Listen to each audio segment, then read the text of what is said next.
everyone, on today's Movie Talk, even the Russo brothers don't know how to end Avengers 4. He-Man might be coming to a theater near you thanks to Mattel, and Halle Berry is here to kick your butt. That's what we're going to talk about today on Movie Talk. Masters of the Universe coming to a theater? Yeah, sure. I'm just telling you what's going to happen. That's the story we've got going on here. Welcome, everyone. Yes, don't adjust your sets. Mark Ellis is still not back from Toronto. I don't know what he's doing up there. Maybe he's buying a house. He's moving. But for now, I am still hosting Movie Talk this week for him, wearing the appropriate gray blazer in his honor. I'm joined today by Mark Reilly, my fellow horseman there. Looking nice in his plaid. I like his plaid. I like your plaid. That's a good shirt. You're pimping Josh McCouga being the host of Jeopardy there. Well, of course I am. It's one of my best friends. I'm canvassing, man. You are. I'm going to make sure he gets on there.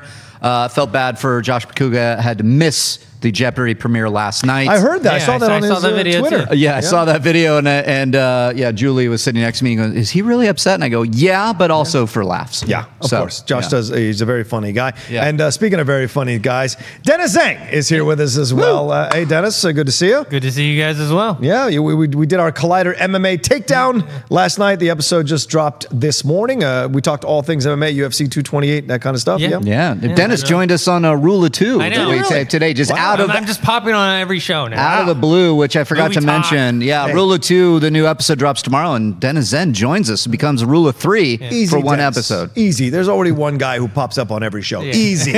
Don't be messing with I'm trying to compete with you on how many shows I can be on. Kids, you're both awful. Well, we enjoy talking with each other. We know we love hearing from you guys. I know Ellis usually saves this till the end of the show, but I want to tell you from the beginning. Send us your Twitter questions. We want to answer them at the end of the show. Hashtag Collider Movie Talk. Put that in there. Yesterday there weren't as many interesting and inventive questions, so I want to get some better ones. I want to give you guys more time to send us some questions, so do that. Hashtag Collider Movie Talk, and we will try to pick 2 or 3 good ones to answer and sink our teeth into, as we do sometimes here on Collider Movie Talk. All right, let's get to our first story, and this comes to us from Den of Geek. They're reporting that Mark Ruffalo is soon expected back on the Avengers 4 set this month for scheduled reshoots. That's right, scheduled reshoots, not impromptu and, oh God, our movie is in trouble reshoots. Filming might be a little more extensive than initially thought. He was speaking to the Marvelists podcast about the follow-up to Avengers Infinity War. Ruffalo said the September reshoots are expected to help finish the film, but they're also needed so everyone can figure out exactly how the film should end. Regarding the ending, Ruffalo said, quote, "We don't even know what it's going to be yet. We're not just doing reshoots. We're going to finish the movie, which we really didn't get to finish totally when we left it last year. I don't even know that the Russos really know exactly. Some of it is happening while we're there. It's pretty amazing, and we'll shoot some stuff and a few days later come back and reshoot it because we want to take it in another direction. It's a very living organism. Even as we approach it being a locked picture, we're still working on it." It sounds like Mark Reilly when he does the Movie Talk notes. It's a very living always organism. In motion. The future is always in motion. Reilly, you hear these comments from Ruffalo. You hear the fact that the Russos haven't quite finished Avengers 4. What's your initial thoughts on this?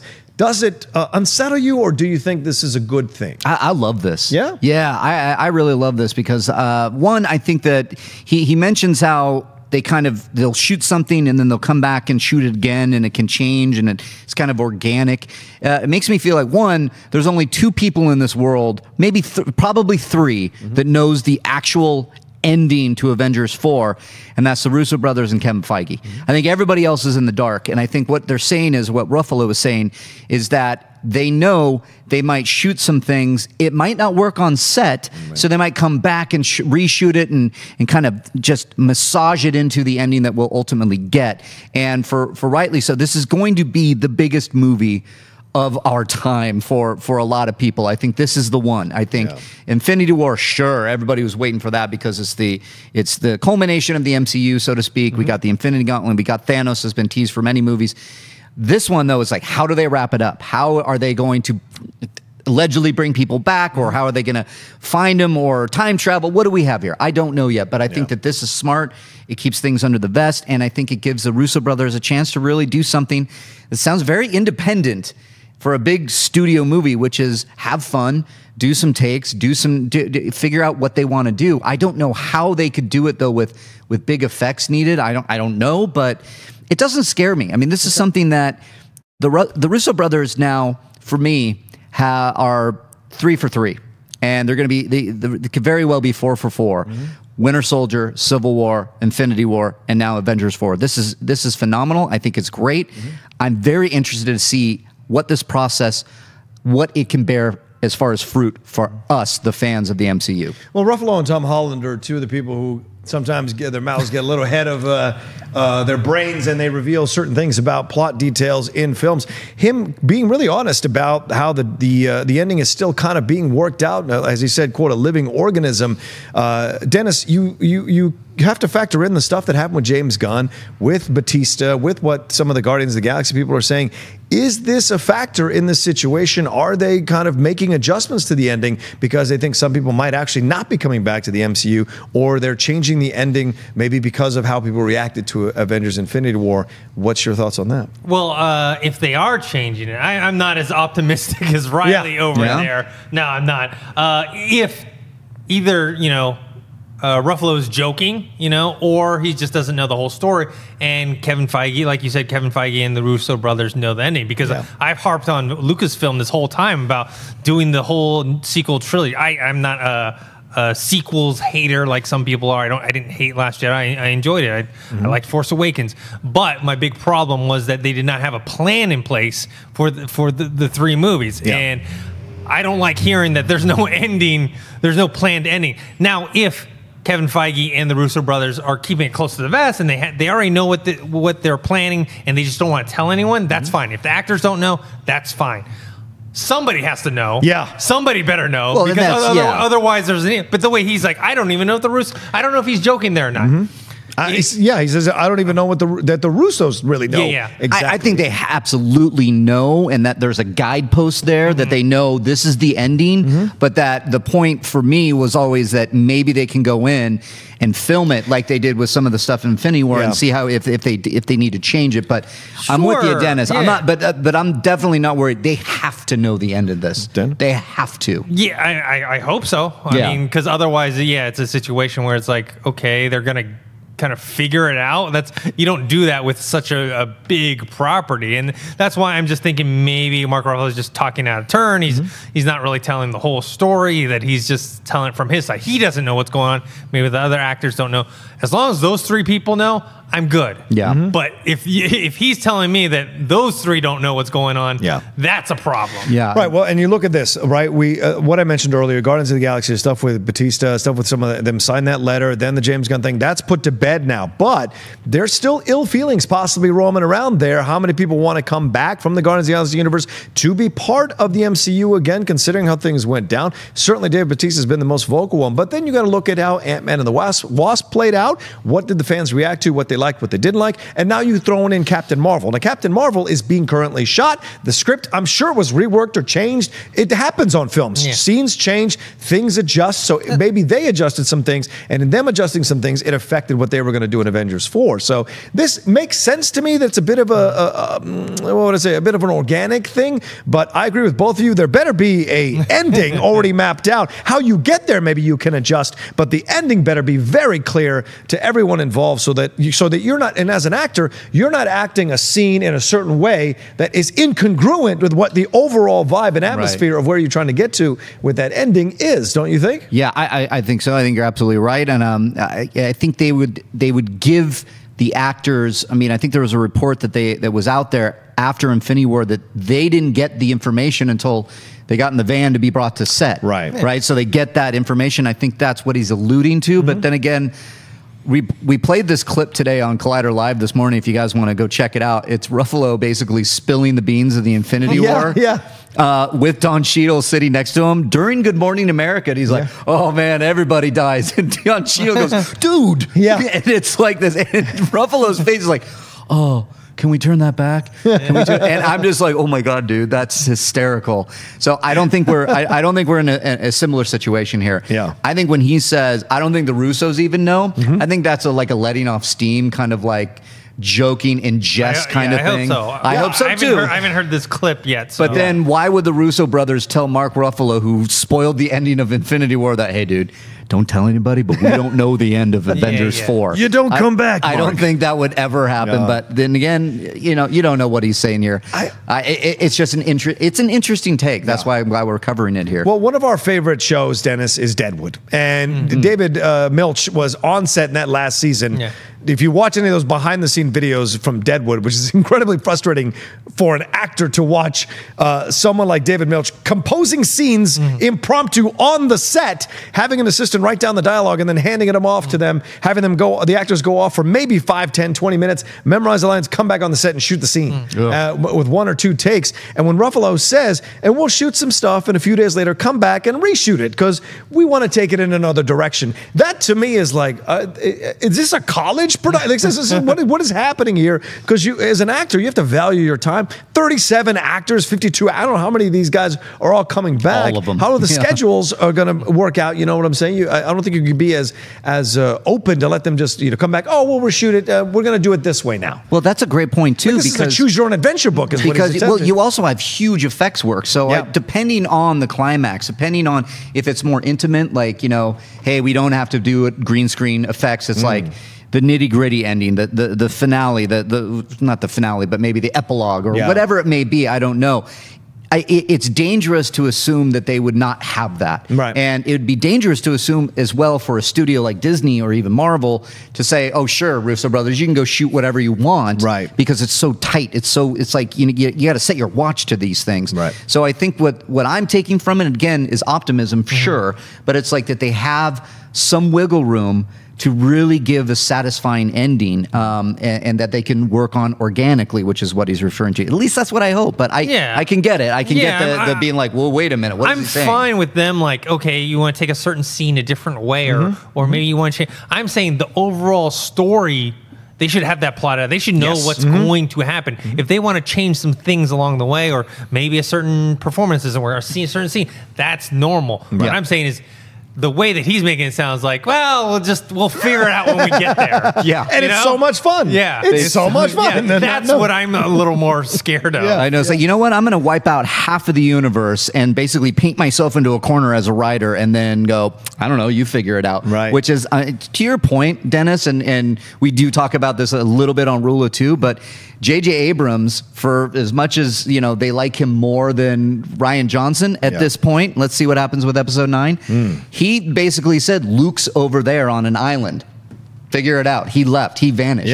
Rian Johnson picked up those threads. So I always look at it, the combined dual thing that J.J. Abrams set that up and not necessarily painted you into a corner, but basically said Luke's not in this movie for the whole time, and The Last Jedi is where he comes back. So Rian Johnson picked it up. My point being for Avengers, I don't think because we have the Russo brothers have been involved with this thing since Winter Soldier, I think they know where they're going with it. I'm a little, more confident with that.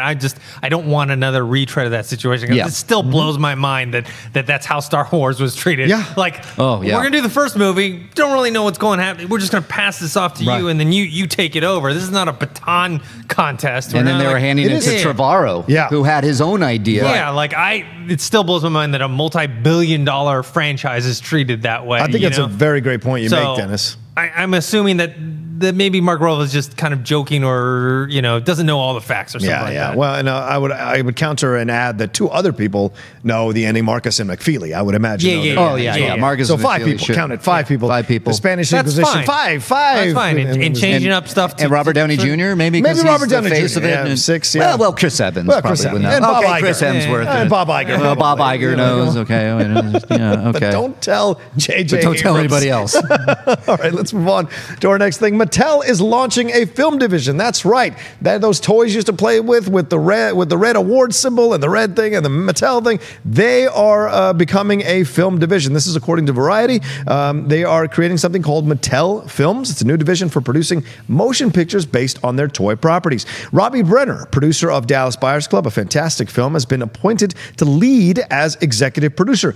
Mattel does have Barbie, Hot Wheels, He-Man and the Masters of the Universe, Monster High, and Max Steel, the less said about that, the better. As potential properties, most recently it's been developing Barbie and Masters of the Universe movies at Sony, but Sony's options for both those properties expired earlier this year. And they announced they had pushed back the release of Barbie, which had Anne Hathaway attached at that point from 2018 to 2020. This is very interesting news when you throw in Lego and Hasbro. Mattel has obviously lagged behind both those studios, in essence, with their properties and with their films. Lego released a trio of movies in Warner Brothers since 2014, and its Lego Movie 2, the second part, will open in February. Mattel's most recent film was basically Max Steel, which was a terrible interpretation with Mark Wahlberg. So you hear this. Do you like this? This feels like Marvel when Marvel was like, no, screw it. We're going to do Iron Man. We're going to do our own studio. We're going to become this. Do you like this idea, Dennis?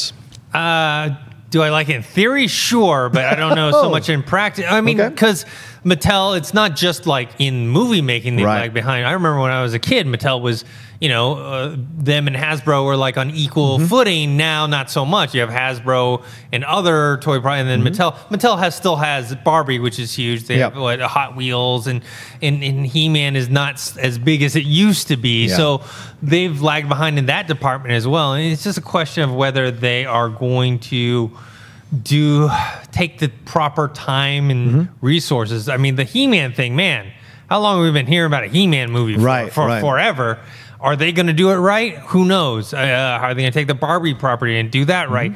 Or are they just one of those, places that like their intellectual property so much that they're going to be too hands-on and maybe won't relinquish any control over it, and that can also be an issue. Yeah, I mean, Hasbro did the same kind of thing when they launched the All-Star Pictures recently. They're partnering up with Paramount, and all kinds of properties are supposed to come out of there, including the Transformers stuff that they already started, the Bumblebee, Dungeons and Dragons, and Mask. All kinds of stuff's in that pipeline. So you throw this in the mix, Reilly, Mattel, He-Man, Masters, Barbie.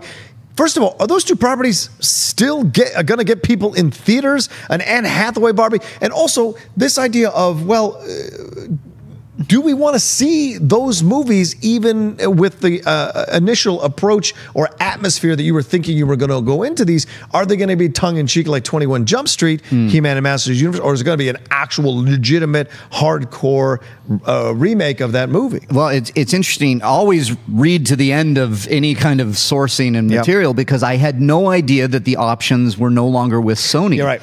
And I looked at that and I went, oh my God, wait a minute. We've been talking about, there was Jeff Wadlow was going to be doing a Masters of the Universe movie. We had David Goyer that was going to do the Masters of the Universe movie, McGee at one point.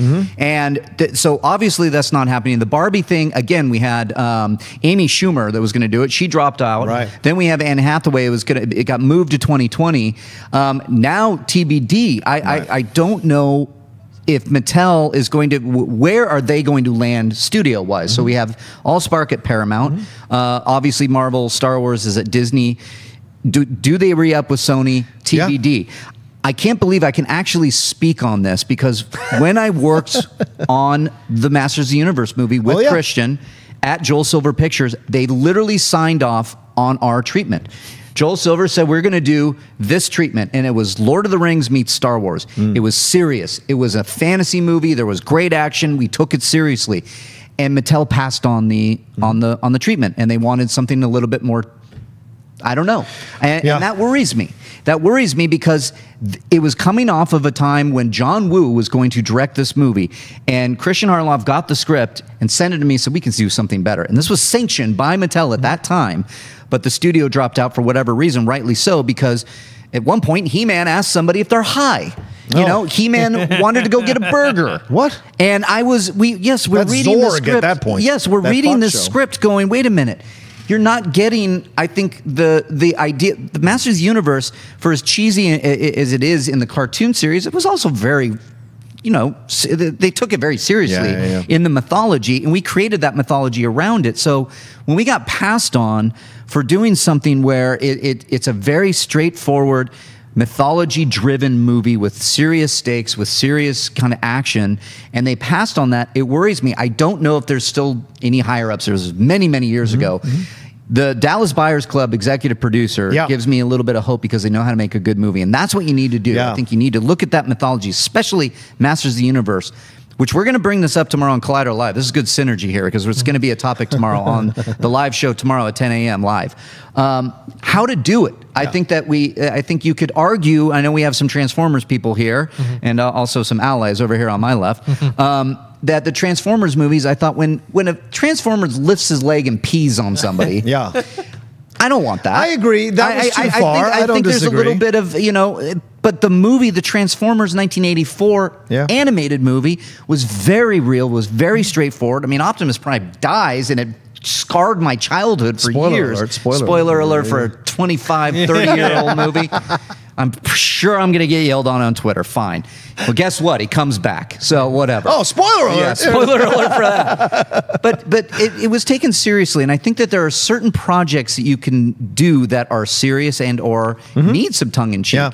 Yeah. You bring up 21 Jump Street was a great example because one, you think, oh, it could be a very straightforward kind of action drama, but they went the opposite route, and I thought it was brilliant. So as long as you treat Masters of the Universe, that mythology is so rich. It really is. So I think if you treat that a little bit seriously, you can have a good movie there, get a good director, and I think that movie can be huge because nostalgia is huge right now. All these movies are coming back. We're getting a continuation with RoboCop. We're getting another Terminator movie. Star Wars is back. These old movies, Predator, Predator's coming in is going to, probably fall over and die at the box office. Well, all the old 80s TV shows are also coming back as well. It's definitely what's old is new again in the 80s. In that documentary on Netflix, what are the Toys That Made Us? Yeah, the Toys That Made Us. They talk about Barbie. They talk about He-Man. They talk about Star Trek and Star Wars and all that stuff. And they talk about all these things that we kind of grew up with.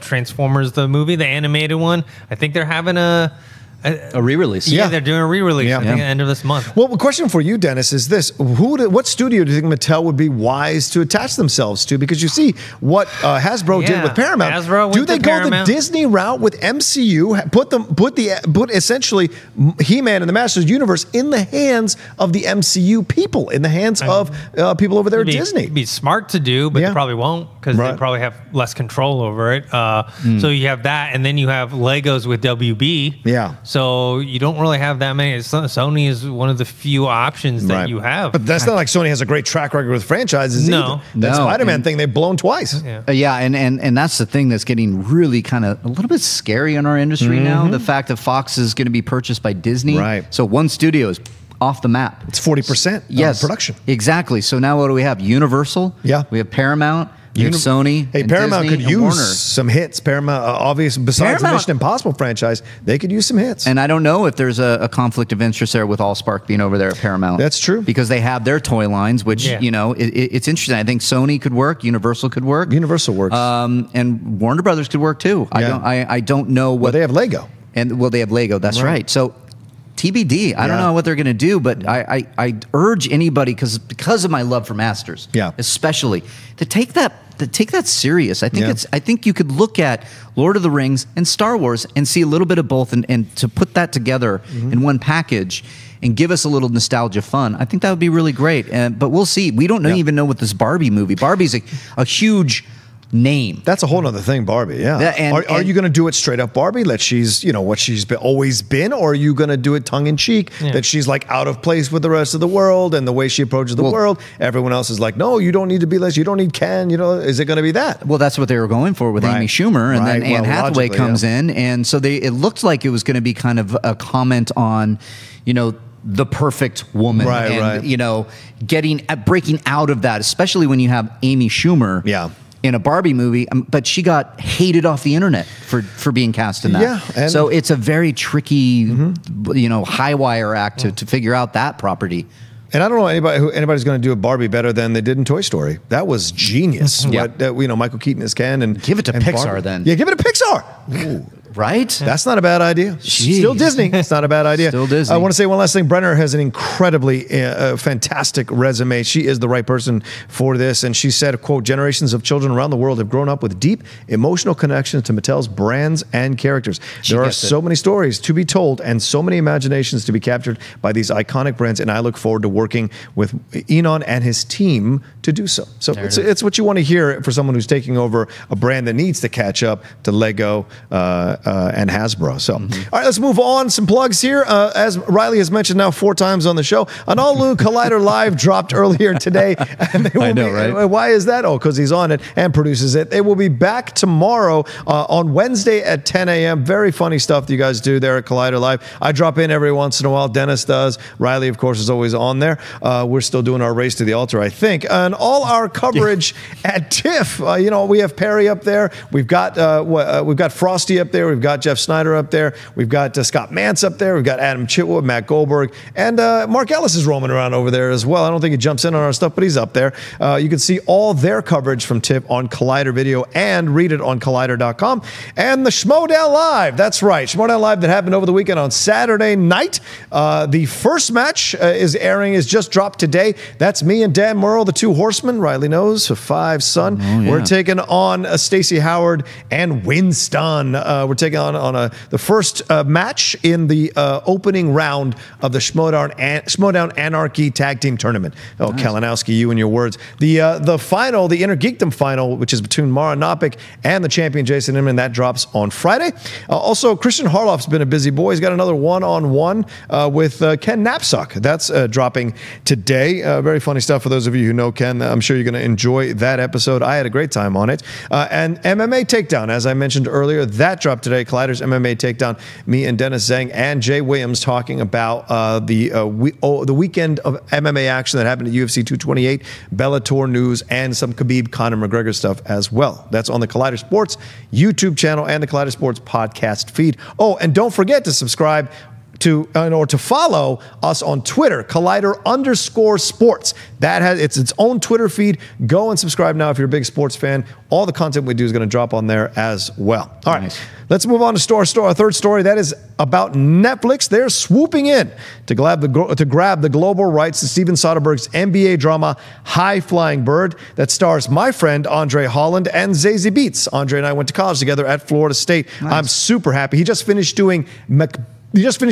Othello at the Globe in England on stage. Othello, my friend, at the Globe. Madness to me. Insane. Deadline is reporting this. It's the first time that they have worked with Soderbergh, and Netflix has. The drama is set during a pro basketball lockout. It follows a sports agent who pitches a rookie basketball client an intriguing and controversial business proposition. The film reunites Soderbergh with his Nick star, André Holland, who also reunites on the movie with Oscar-winning Moonlight writer Terrell Alvin McRaney. Zazie Beetz is in this thing. Melvin Gregg, Sonia Sohn, who you know from the Chai, and from The Wire, right? Sonia Sohn's in The Wire. Isn't that her in The Wire? Which one is? Isn't she Kima? Yeah. Yeah, Kima. Zachary Quinto's on this. I just finished watching The Wire, so I make that reference. Kyle MacLachlan and Bill Duke from the original Predator movie, all being a part of this. This is interesting. Executive producers are Ken Meyer, and André Holland is also executive producing this through his outfit Harper Road Film. So,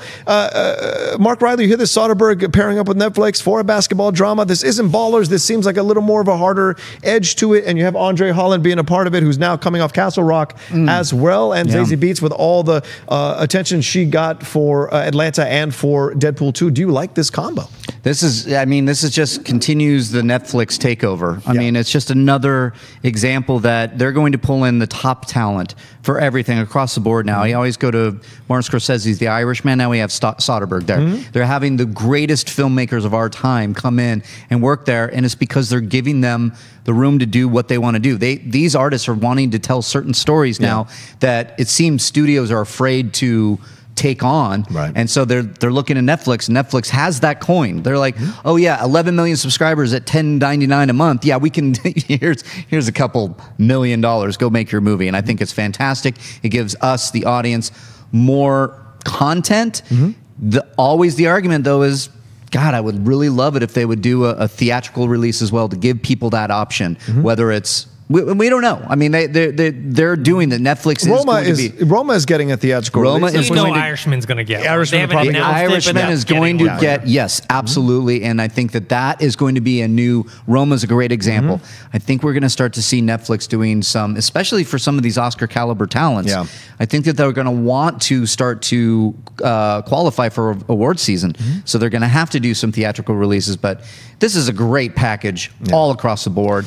I love the idea. love the concept, and Soderbergh. I'm signed up. Well, Soderbergh shot the movie already in double quick time earlier this year. Dennis, you're a filmmaker. You hear this on an iPhone. He did it again on his iPhone. Is another iPhone? Yeah, one? like he did with Claire Foy in He doesn't even have to buy a camera anymore. The guy, I mean, come on, guy. I'm just trying to take a picture of something at the beach, and here you are shooting a whole movie incredibly on your iPhone. But, you know, he's long advocated making movies outside the studio system. Remember Bubble, all that stuff he did with that as well. So this is very interesting to me. Soderbergh said we had several strong options for distributing High Flying Bird, but to borrow the patois, oh, Mr. Soderbergh, the patois of the movie itself, this deal felt like a slam dunk, Jesus, and the perfect way for me to begin my relationship with Netflix as a director. This is coming out in 2019. Dennis, you're a filmmaker. You hear this, what he's doing. Do you like this? Do you think this is a danger that they're just using iPhones so that all these film companies all these filmmakers are coming in terms of making the equipment that go out of business? I'm not worrying about the iPhone stuff. I mean, like Sammy's camera, is that going to go out of business? No, it's not going to. There's always going to be a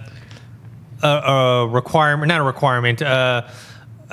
People will still want high-end cameras and high-end images. Look, the iPhone shoots great video. It's still not going to be. You're not shooting the Avengers. It's not going to be shot on an iPhone. Okay, it's great for smaller films if you want to do something that's more intimate and like Unsane was. Yeah, or a documentary style. That's cool. But you're not going to shoot any high-end stuff with that. So I don't think Alexa or Red have anything to worry about. But as far as this news is concerned, I'm surprised it's taken him so long to hook up with Netflix. Yeah. You're talking about one of the most, when we're talking about filmmakers, I'm not talking about like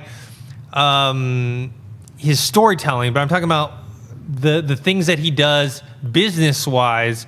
He's a very progressive person. Like the Nick, he shot that himself. He directed and shot all those episodes himself. Good show too. Yeah, he's always done stuff like that with the Logan Lucky thing. You want to do like the kind of self-distribution. He shooting stuff on the iPhone. He always does these things that are outside of the box. So I don't know why it's taken him so long to hook up with Netflix, which is obviously right up his alley. They are willing to put money into the types of movies that Steven Soderbergh wants to make. So it's a perfect marriage. I just don't know why. It's kind of like watching some sort of TV show, and you're like, well, obviously these two characters are going to get together in the end, right? But they're taking a long time to get there, and you got to keep people watching. Dennis, you got to keep people watching. So from that standpoint, and your friend André Holland, he was great on the Nick. He's fantastic on the Nick. So being in this thing, I'm looking forward to the movie. I mean, the fact that Steven Soderbergh's directing, he's in it, and it's going to be on Netflix. I'm totally fine with it. And Netflix is going to start doing these day and date stuff in the theater and at home as well. So I wouldn't be surprised if sometime in the future they have their own El Capitan, like Disney does. Their own theater that they screen their own stuff. They looked into it. Yeah, I'm sure. I'm sure. And because these filmmakers are so exacting on how they want their stuff shown in theaters. I remember my friend is a manager or GM over at ArcLight. Nolan came to show up and watch the film before they screened it for the audience as Dunkirk. He wanted to make sure what it looked like in the dome, and that he could approve it being shown in the dome and what adjustments they needed to make. So having Netflix have their own theater, I would not be surprised. Someone like Soderbergh would absolutely explore everything and make sure it was going. It was to his standards. A lot of people thought they were going to get together for a Panama Papers movie, The Laundromat, but that hasn't. That's still kind of up in the air. That hasn't been settled yet. So we'll see how that plays out. But Netflix once again. And speaking of master filmmakers, Michael Bay is at Netflix as well. All right. So story number 4: Halle Berry is set to star in a film where she is kicking some butt as an MMA fighter. Yes, you heard that right. This is according to Deadline. She's making her directorial debut with a film called Bruised, a mixed martial arts action drama in which she's going to star. She's currently in production, of course, on John Wick 3, but this will reteam her with John Wick producer Basil Iyawanek, I hope I'm saying that right, of Thunder Road Pictures. They are producing. The film is written by Michelle Rosenfarb, and the plot follows Jackie Justice. That's her name, not to be confused with Jason Justice Inman. She's a disgraced MMA fighter who has failed at the one thing she's ever been good at, fighting. When 6-year-old Manny, the son she walked out on years ago, returns to her doorstep, Jackie has to conquer her own demons, face one of the fiercest rising stars of the MMA world, and ultimately fight to become the mother this this kid deserves. Dennis Tzeng, Halle Berry in an MMA film. What's your thoughts on this? We host the MMA Takedown. You're a big MMA fan. I'm a big MMA fan. You tell me what's your approach. This is it's the first female MMA film, yes? I'm all for it. Yeah? I'm all for it. Yeah, we should get her on the show. We should absolutely get her on the show. The movie on our show. I would love that. Oh, yeah. No, but the reason I like this is if you take a look at the kind of the track record of directors or actors turned directors, their track record is a lot better than, let's say, cinematographers or writers that become directors. They just seem to know the process, and they know how to talk because they are actors themselves. They know how to get the best performances out of actors. I mean, you look at this year, okay, like I haven't seen it yet, but this movie, A Star is Born, is getting rave reviews. Yeah. And Bradley Cooper directed that. That was his directorial debut. You had John Krasinski earlier this year with A Quiet Place. I don't think that was his first movie, but he's learning. I know Chris Evans has been doing stuff. You know, you talk about people like Mel Gibson or Clint Eastwood. They have a very good track record when it comes to these things. So I think that if this is the movie that she decides that she wants to debut with, that it must be a story that speaks to her and that she's willing to commit like her acting performance and get into the role. I mean, she is an Oscar winner. I mean, I know she's done some bad stuff, you know, like Catwoman or whatever, but I feel like this is a movie because she probably is most passionate about it. She's going to get it. I won't pass judgment until I see a trailer. Maybe I see the trailer. Maybe it looks crappy, and I don't want to see it anymore. And I still want her on our show. But of course. But yeah, I'm all for it. Well, I think on the heels of something like Peppermint, Jennifer Garner doing this kind of revenge film as well. You have Halle Berry. Like Halle Berry is 51. This is fantastic. She's stepping in to go into an MMA. We'll see if it works. Like you said, the first trailer, believability. She of course doesn't look. She looks fantastic. So will she have the skills though? That's the thing. What is she learning on the John Wick 3 set that she might bring over into this movie? Production starts next year in March. She's working with the same team that did the fight choreography for the John Wick franchise. Erica Lee is serving as an executive producer. We haven't seen many MMA films. Warriors, obviously, Gavin O'Connor's fantastic film with Joel Edgerton and Tom Hardy in that. And I even enjoy Red Belt for what it was from David Mamet 10 years ago. Which went to Ejiofor. And I think Sonia Braga was in that, or Alice Braga was in that. And so this is an interesting female MMA film. Do you think the public has a taste for this, Reilly? And this is a smart move for Halle Berry in her career. Oh, of course. And, you know, let's speak on the acting first, because when I read this, directorial debut gets me excited for her. Obviously. Because she's Halle Berry. But when I read the log line, I was like, I just saw her immediately. I don't know why. I just maybe it's her past work in A Monsters Ball or just... Where she was also dealing with like a mother-child situation. Yes, exactly. It was the first thing that popped in my head, and I'm like, good on you. I mean, and then I think about, you read some of the signposts here that she's working right now with the producer of John Wick 3, who's producing this movie. That always makes me think that they're literally chilling on set. And she goes, you know what? I had this project, and I want to do this, and I want to direct it. And to your point, Dennis, I think the material speaks to her. And so there's passion behind that. And you can't argue with facts. You bring up all those people that have from acting to directing. And there are some, I mean, I think of Bradley Cooper with Star is Born right now. He was with American Sniper and Clint Eastwood. He was probably over his shoulder, you know, looking at what's going on. You're learning from the best. Halle Berry has worked with some of the best directors out there. She is an Oscar winner. I think it's a logical next step. I think that MMA and that kind of world is going to put people in the seats of the theater. And I think it's a great thing for her to do. She wants to be a director. More power to you. It's Halle Berry. She can. I mean, if I was a studio, I'd be like, "What do you need? There you go." I'm going to make a prediction right now. Actually, it's not going to be the trailer that's going to change our mind. They're going to release or either a leaked picture or official movie picture is going to come out of Halle Berry, and she's going to be ripped. She's going to be and unrecognizable. And that's when people are going to be like, tattoos. people are going to change their mind. it excites me. That's for sure. I'm definitely excited on this. I like this idea. We're in a Barry-sance or a Haley-sance perhaps, because with John Wick 3, you've got this. Plus, she's now going to star in the remake of that 1985 film Jagged Edge that starred Glenn Close and Jeff Bridges.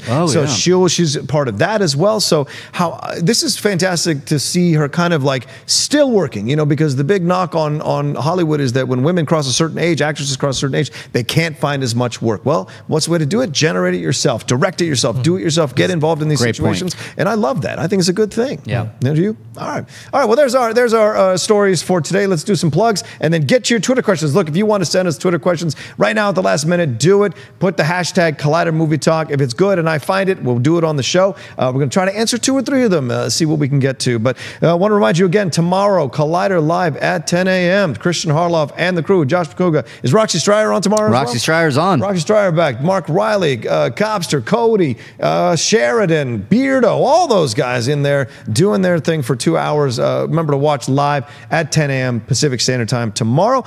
TIFF reviews. There are reviews coming out of TIFF. First Man is getting a lot of reviews from our side. It was Halloween yesterday. First Man today, getting a lot of reviews. A Star is Born is getting a lot of reviews. So go and watch our content there on Collider Video. And the Premier League recap show. That's right. If you're a soccer fan, yes, I know it was the international break, but Jack Hind and I sat down to answer some Twitter questions for you guys on the Collider Sports YouTube page and Collider Sports podcast feed. Once again, don't forget to follow us on Twitter, Collider_sports, for all your sports content there. That's what you need to know from the world of Collider. Now let's jump into some of these questions. Let's see if I can find a couple of them. Yeah, let's hope you got that call to arms. Got us some good questions here. I like it.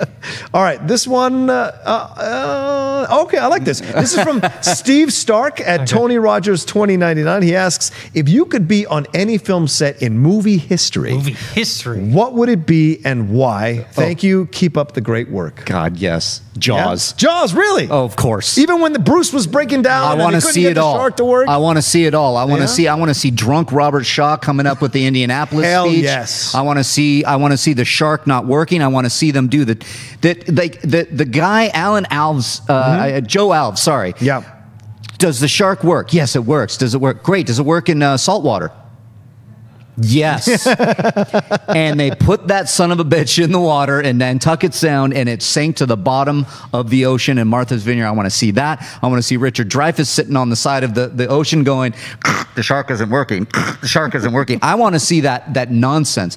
And the beginning of our most iconic filmmaker of all time, at least for me, Steven Spielberg. I think that would be a fascinating. That thing was scheduled to be 1 month of shooting. And it was like 6 months. Wow. And it just went over budget. And you had Universal coming in and going, hey, what's going on over here? Shark's not working. Shark's not working. I got to see it. I mean, they have these boats all lined up and they have a shot ready, and all of a sudden, oh, guess what was scheduled today as well, Mr. Spielberg? Right. A regatta. Right there, out in the middle of nowhere. Here's there's a sailboat passing frame, and Spielberg, because he's so into his craft, he goes, no. There can be nothing in the horizon because I want you, the audience, to feel like you're stranded out in the middle of the ocean fighting a beast. And so you have to wait for that sailboat to get out of frame because he didn't want to lose that shot. There is so much to that movie I would want to see. I want to be on that set. All right, what about you? That's a great answer, Dennis. Yeah, I think for me, I'd go the opposite way in terms of, instead of strained productions, I'd want to see something that looked like a lot of fun. I watched a lot of the behind the scenes of the Lord of the Rings trilogy, and it just looks like a lot of fun. They bonded, all the actors bonded. They all had like all the extras and the costumes. They really engulfed themselves into Middle Earth. They felt like they were part of that world, and they shot all the movies back to back to back. So it was a long period of time, and they almost kind of became their own community. I kind of would enjoy that. Yeah, that would be fun. If we have Monopoly money, can I, after my day on Jaws, can I then time travel over to you and do the cast parties? Yeah, because that's what Lord of the Rings sounds like. Yeah. It was a lot of fun. Yeah. Speaking of cast parties, one time after the first Lord of the Rings movie came out, I used to work the SAG Awards, and I got to go to the after parties at the end. A friend of mine ran into John Rhys Davies. Oh yeah, had him call me as Gimli on the phone, my cell phone, and I was on the other side of the party, and he's like, have you seen my award, my SAG award? Oh and I'm my like, God. what? Oh my God. And I walked over and I got to meet him. That was an awesome party. It wasn't a cast party, but that was an awesome party with a cast member from Lord of the Rings. I would like to be on set. If I'm not on, and this surprised people, Lord of the Rings would have been my answer just because it seems like an awesome thing that they were doing and creating with a great bunch of, and down in New Zealand, where you don't have too much studio interference, so you're free to create and have fun. I would have loved to be on the set of one of my favorite interesting films, and that is Empire Strikes Back. I would love to have been on that set because you're coming out of all this attention that Star Wars got, all this hoopla. Now you got to come and create it, and these multiple sets, and you're seeing Mark Hamill come into his own as Luke. You're seeing Harrison Ford and Carrie Fisher develop this chemistry between them. You're seeing more with Vader, all that playing out, and Lando. And all. I would love to have been on that set to see that experience and see George Lucas create that film in terms of himself, and of course Irv Kushner directed it, but seeing them both work together to create that film, that would have been an awesome set to That be was on. my second one, yeah. Oh, was it really? For sure, Fair Empire, enough, fair enough. All right, we have a couple of He-Man questions. I kind of want to put them together. This one's from, where is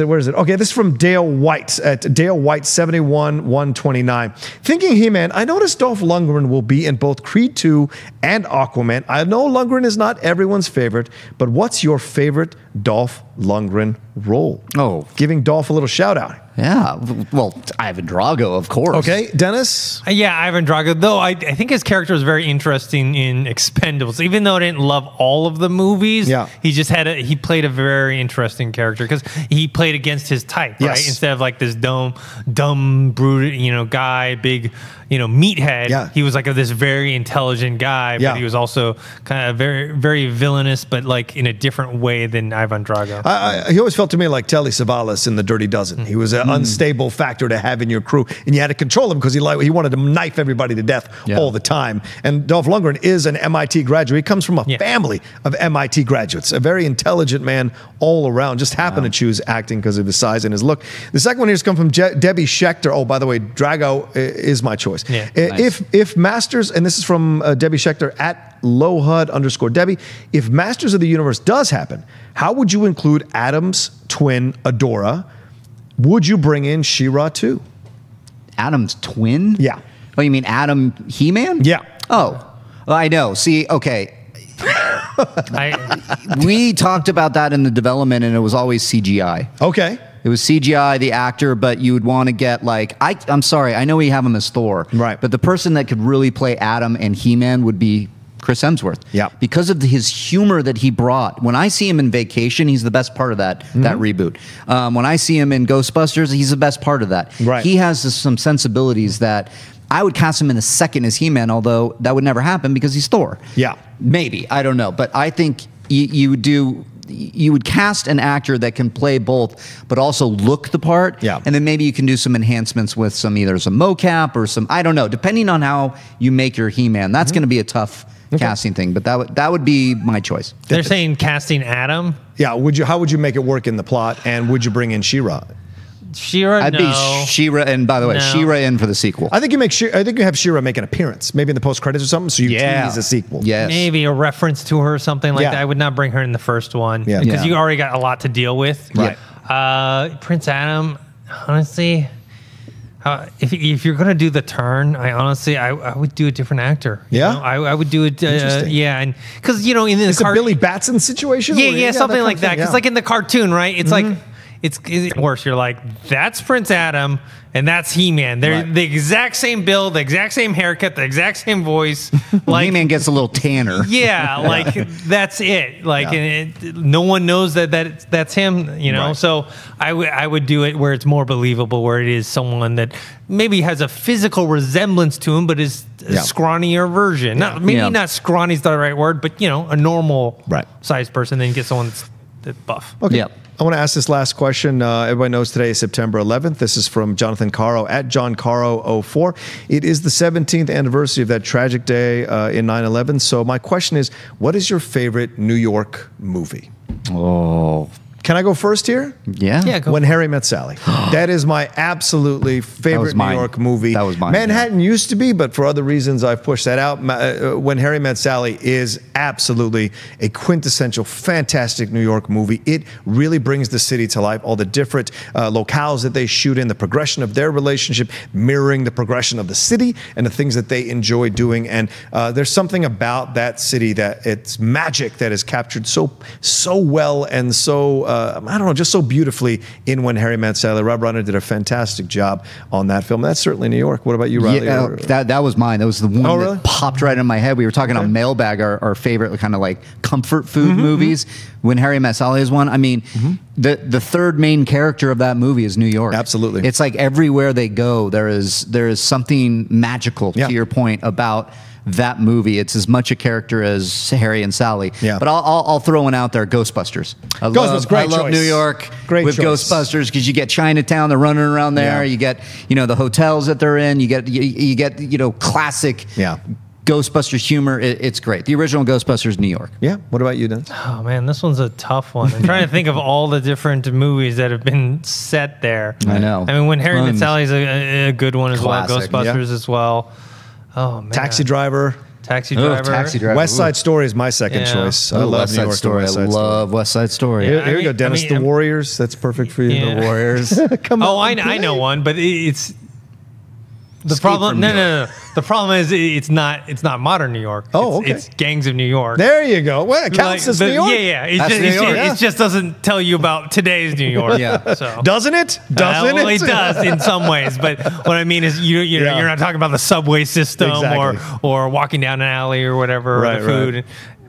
It's Well, it's always a tough day, September 11th. We lost so many people that day, so many brave men and women who sacrificed themselves to save people and to pull people out of terrible situations. They gave their lives. So we always send a massive shout out on this day to those people. And so we want to say thanks to everybody who listened to Movie Talk, however you're celebrating September 11th. We hope you're celebrating it in a positive way. I want to thank Riley and Dennis for stopping by. Thank you, guys. A lot of blast. And thank you, everyone who's watching. Remember to subscribe for all the content you have here on Collider. Subscribe to our YouTube channel here and follow us on Twitter and all the jazz there. We'll have another Movie Talk for you tomorrow, live, 4 p.m. Pacific Standard Time. Have a good rest of your day. Hey everybody, Mark Ellis here. Thanks for watching this episode of Collider Movie Talk. You want to watch more? Then click up here, or you can click right here for more great content from Collider. And if you haven't subscribed to Collider Video, do so right now and share this vid with your friends. Thanks for watching.